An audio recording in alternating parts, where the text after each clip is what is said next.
రాజన్న సిరిసిల్ల జిల్లా గంభీరావుపేట మండల తెలంగాణ ఐకేపీ వివోఏల జాయింట్ యాక్షన్ కమిటీ సెట్ పిలుపులో భాగంగా వివోఏలు చేపట్టిన నిరవధిక సమ్మె 4వ రోజుకు కొనసాగుతోంది.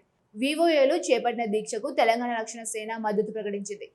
టీఆర్ఎస్ మండల ఇన్ఛార్జ్ కూరా రమేష్ ఆధ్వర్యంలో జిల్లా ఇన్ఛార్జ్ వరద సతీష్, సుధాకర్ శర్మ, సుమలత శర్మలు వివోఏల దీక్షా శిబిరం వద్దకు చేరుకుని సంఘీభావం ప్రకటించారు. వివోఏల నాణ్యమైన డిమాండ్ను ప్రభుత్వం పరిష్కరించాలని తెలంగాణ రక్షణ సేన పార్టీ డిమాండ్ చేశారు.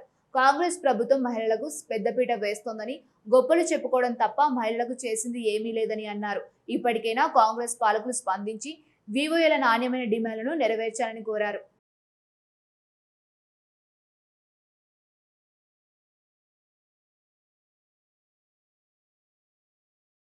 ప్రభుత్వం ద్వారా మహిళలు 1 కోటి మంది మహిళల్ని కోటీశ్వరులని చేయాలనే ఉద్దేశం ప్రభుత్వం ఏ రోజైతే సంకల్పించిందో అప్పటి నుంచి ఇప్పటి వరకు మేము నిరవధికంగా ప్రతి విషయంలోనూ ప్రతి ప్రభుత్వ సంకల్పం కార్యక్రమాల్లో మేము పాల్గొన్నాం.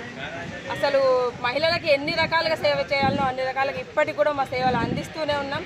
కానీ మమ్మల్ని మాత్రం గుర్తిస్తలేరు. ప్రతి మహిళను పేదరికం నుంచి కోటీశ్వరాలను చేయాలనే ఉద్దేశం మాత్రమే ఉంది. కానీ వాళ్ళకు సేవ చేసే మమ్మల్ని ఎందుకు గుర్తిస్తలేరో మాకు అర్థం కావట్లేదు. మాకు ఒక 5,000 రూపాయలు అంటే కనీస వేతనం కైకిలు కూడా కావట్లేదు.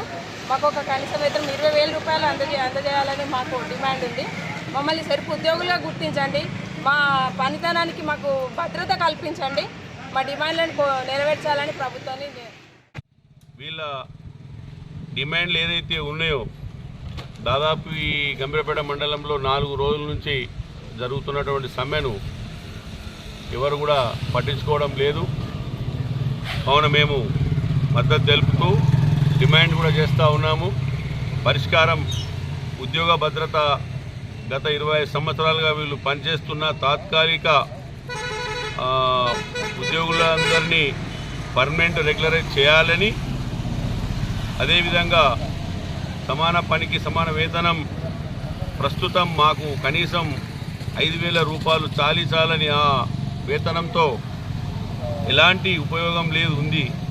కనీస వేతనం మినిమం 20,000 రూపాయలు చెల్లించాలని, దాన్ని పెంచాలని చెప్తూ సదుపాయం PF, EST సెలవులు, వైద్య సదుపాయాలు కల్పించాలి. మరి ఈ ధర్నా చేస్తున్న సందర్భంగా ప్రభుత్వం ఎందుకు స్పందిస్తలేదు?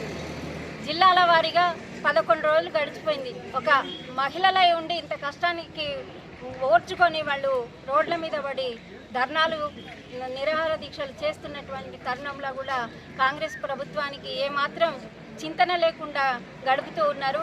ఒకప్పుడు సీతక్క గారు మాట ఇచ్చారు, ఏ ఒక్క మహిళ కూడా మా కాంగ్రెస్ ప్రభుత్వం వస్తే మేము కష్టం కలిగించాం, వాళ్ళకి ఎలాంటి సదుపాయాలైనా ఎన్ని కష్ట నష్టాలకైనా ఓర్చుకొని మేము వారికి మద్దతు తెలిపి ఆయా రంగంలో ఉన్న మహిళలను అందరినీ ఒక మంచి ఉన్నత స్థానానికి తీసుకొని వస్తామని మాట ఇచ్చిన సీతక్క ఇవాళ ఎక్కడ దాక్కుంది? కంటికి కూడా కనబడతలేదు. 4 రోజుల నుంచి గంభీరావుపేట గ్రామంలో వీళ్ళు ఇంతమంది ఇక్కడ నిరాహార దీక్ష చేస్తూ